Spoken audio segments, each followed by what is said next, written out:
Guys, तो CS results are finally out and कुछ बच्चे पास हुए हैं, कुछ बच्चे फेल हुए हैं। जो बच्चे पास हुए हैं, अब big congratulations to you all. अब आप आगे प्रोफेशनल लेवल पे जाओगे। जो प्रोफेशनल वाले हैं वो आगे इंटर्नशिप स्टार्ट करेंगे। बट ये वीडियो उन लोग के लिए है जो फेल हो चुके हैं, जिन्होंने बहुत मेहनत करी, दिन रात पढ़ाई की, बट फिर भी अपना अटेम्प्ट नहीं क्लियर कर पाए। अब आगे कैसे प्रोसीड करें? बिकॉज एक एक मिनट, एक एक समय बहुत कीमती है। क्या करना है आगे जिससे इस मल्टीपल अटेम्प्ट के चक्रव्यूह से आप बाहर आ जाओ, वही मैं आज आपको बताने वाली हूँ। Full proof strategy, a complete guide for you guys.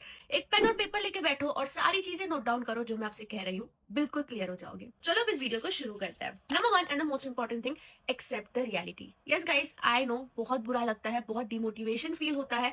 कितना कुछ कर लिया फिर भी कैसे? सेल्फ डाउट आता है कि क्या हम इतने इंटेलिजेंट नहीं हैं? स्कूल एग्जाम में या फिर कॉलेज में तो हम पास हो जाते थे, बट यहाँ पे क्यों नहीं हो पा रहे? But trust me, it is not about intelligence, it is about right planning and strategy. आप चाहे बहुत मेहनत कर रहे रहोगे, बट शायद सही डायरेक्शन में नहीं कर रहे रहोगे, इसलिए हो रहा है। एंड अभी हमें वही सही डायरेक्शन डिसाइड करनी है। तो सेल्फ डाउट तो बिल्कुल भी मत करना। जितना जल्दी हो सकता है उतना जल्दी सिचुएशन को एक्सेप्ट कर लेना। आपके आसपास, आपके इवन फैमिली मेंबर्स, दोस्त, सब शायद आपको जज करेंगे, टॉन मारेंगे, बट कोई बात नहीं। एक समय आएगा जब आप भी क्लियर होगे और उनके ओपिनियंस कंप्लीटली चेंज हो जाएंगे। तो उन सब से आपको अभी फर्क पड़वाना थोड़ा बंद करना पड़ेगा। जितना जल्दी हो सकता है उतना मूव ऑन होना पड़ेगा, ताकि आप अच्छे से दोबारा पढ़ाई स्टार्ट कर पाओ। Second, now this requires a lot of effort, because ये हो जाता है सेल्फ क्रिटिसिज्म, जो कि होता है खुद की गलतियां ढूंढना। पेन और पेपर में लिखो कहाँ कहाँ आपने लास्ट अटेम्प्ट में गलती की थी। क्या सही तरीके से पढ़ाई नहीं की थी? टाइम पे पोर्शन खत्म नहीं किया था? प्रैक्टिस नहीं की थी राइटिंग की? मॉक पेपर्स नहीं दिए थे? रिवीजन सही तरीके से नहीं किया था? टाइम मैनेज नहीं हुआ था? क्या इशू हुआ था? एक एक चीजें नोट डाउन करो। वो 3 घंटे जब आपने एग्जाम में बिताए थे, उस 3 घंटे में स्टार्टिंग से लेके एंड तक आपके माइंड में क्या थॉट्स आ रहे थे, आपको क्या लग रहा था, आपकी कहाँ गलती हो गई, वो सब लिखो। जितना अच्छे से अपने आप को एनालाइज करोगे, आइडेंटिफाई करोगे एग्जैक्ट मिस्टेक्स, बिल्कुल उसी का सोल्यूशन निकाल के हमें सॉल्व करना है। डॉक्टर की तरह सोचो। जब आप डॉक्टर के पास जाते हो, अगर आपको सर दर्द हो रहा है और डॉक्टर आपको पेट दर्द की दवाई दे, चाहे कितनी भी हाई लेवल की दवाई ही क्यों ना दे, क्या आपका सर दर्द ठीक होगा? नहीं होगा, because that is not what is required. बिल्कुल इसी तरीके से समझो, अगर आपके माइंड में सारे कॉन्सेप्ट्स बिल्कुल क्लियर है, राइटिंग के इशू है, आपको जम नहीं रहा लिखना, बट फिर भी आप बार बार लेक्चर्स देखते जा रहे हो, लेक्चर्स देखते जा रहे हो, अच्छे तरीके से लेक्चर्स देख रहे हो, एक सर के देख रहे हो, दूसरे सर के देख रहे हो, कुछ फर्क नहीं पड़ेगा, बिकॉज आपको कॉन्सेप्ट्स आते हैं, आपको राइटिंग करनी है। You getting my point? मैं आपको क्या समझाना चाह रही हूँ? जो इशू है उसी का सोल्यूशन लेके उस पे मेहनत करो, अननेसेसरी चीजों पे मेहनत मत करो। और जो आपका स्पेसिफिक इशू है, आपका पर्सनलाइज मिस्टेक्स है, उस पे काम करो। एंड दैट्स व्हाई ये एक्सरसाइज बहुत इंपॉर्टेंट है। पेन पेपर लेके सारी गलतियां नोट डाउन करो। नंबर 3, अभी हम आ जाते हैं जो भी आपने गलतियां नोट डाउन की है उसको इंप्रूव कैसे करें। मैं आपको बताती हूँ 90% ऑफ द टाइम बच्चे क्यों फेल होते हैं। या तो वो लोग सही तरीके से लिख नहीं पाते, या तो उनका टाइम मैनेज नहीं होता, या तो उनको चीजें याद नहीं आती, रिविजन इशू है।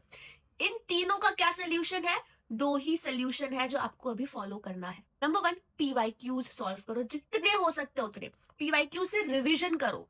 पास्ट ईयर क्वेश्चन पेपर्स 2020 से लेना एंड 2020 से लेकर करंट तक जितना भी है सारे सॉल्व करो, लिख लिख के करो, ठीक है? उससे आपका रिवीजन भी होगा, राइटिंग प्रैक्टिस भी होगा। सेकंड सोल्यूशन होगा टेस्ट दो। यस गाइस, काफी सारे बच्चों को राइटिंग इशू होती है, उनको लगता है कि हाँ मुझे सब कुछ आता है, बट लिख नहीं पाते, ब्लैंक हो जाते हैं।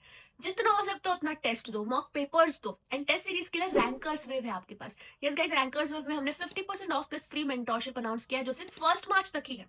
यहाँ पर हम बच्चों को फ्री मेंटोरशिप देते हैं, जिसमें हम उनका पर्सनलाइज रूटीन बताते हैं, उनकी गलतियां क्या होती है, उनको कैसे सॉल्व कर सकते हैं। एंड इसी के साथ ही साथ वो चैप्टर वाइज और मॉक पेपर्स अनलिमिटेड दे सकते हैं। तो ये सारी फैसिलिटी आपको अभी मिल रही है। 25 फेब से लेकर 1 मार्च तक का ऑफर है। कूपन कोड स्पेशल 50 यूज करना है गाइस, स्पेशली आप जैसे बच्चों के लिए ही है। एंड ट्रस्ट में काफी सारे बच्चे एग्जाम्स क्लियर हुए हैं just because of rankers wave. तो जल्दी से एनरोल हो जाना। चौथा चीज, अब जो मैं आपको बताने वाली हूँ, अगर ये आप कर लोगे तो पक्का शॉर्ट आप इस टाइम में क्लियर हो जाओगे। दैट इज, आपको लेजिट 3 घंटे पेपर लिखने हैं देख देख के। यस गाइस, आईसीएसआई का कोई भी सब्जेक्ट का क्वेश्चन पेपर उठाओ जो आपको लगता है आप वीक हो, एंड देख के विदाउट अटेम्प्ट, मतलब जो भी उसमें ऑप्शंस होते हैं, विदाउट अटेम्प्टिंग ऑप्शंस, वो आंसर्स लिखो। पूरा पेपर गाइडलाइन आंसर्स से। डेली बेसिस पे आपको ऐसा एक पेपर मिनिमम लिखना है फॉर कंप्लीट 2 वीक्स। ऐसे 2 हफ्ते तक लगातार डेली बेसिस पे एक टाइम पकड़ो और देख देख के लिखो। देखो आपको कितना टाइम लग रहा है। इससे आप अपने आप को सेल्फ इवॉल्वेट कर रहे हो, जज कर रहे हो, एंड आप सब कॉन्शियसली अपने माइंड को बता रहे हो कि इस तरीके से आंसर्स लिखते हैं। बहुत बढ़िया एक्सरसाइज है, इससे बच्चे डेफिनेटली पास होते हैं। तो यस गाइस, दैट्स इट। इतना कर लो यार, अब बिल्कुल अटेम्प्ट क्लियर हो जाओगे। इट्स नॉट बिकॉज आप आपके अंदर थोड़ी सी इंटेलिजेंस कम है, ऐसा बिल्कुल भी नहीं है, ये सब मत सोचना। जस्ट डायरेक्शन आपको नहीं थी, जो डायरेक्शन मैंने इस वीडियो में देने की कोशिश की है। बार बार लेक्चर्स देख के कुछ नहीं होने वाला है, स्ट्रैटेजी चेंज करो, पीवाईक्यू सॉल्व करो, टेस्ट दो। ये सब करोगे तो बिल्कुल अटेम्प्ट क्लियर कर पाओगे। एंड हाँ, अभी अब आपका अटेम्प्ट जून में आने वाला है, तो मई मंथ में मॉक पेपर्स बिल्कुल दे देना एंड कोशिश करना कि अप्रैल तक ही अपना सारा पोर्शन खत्म कर लो। बाकी मैं तो हुई आपके साथ, हम मिलते हैं दूसरे वीडियो में। Bye, best of luck.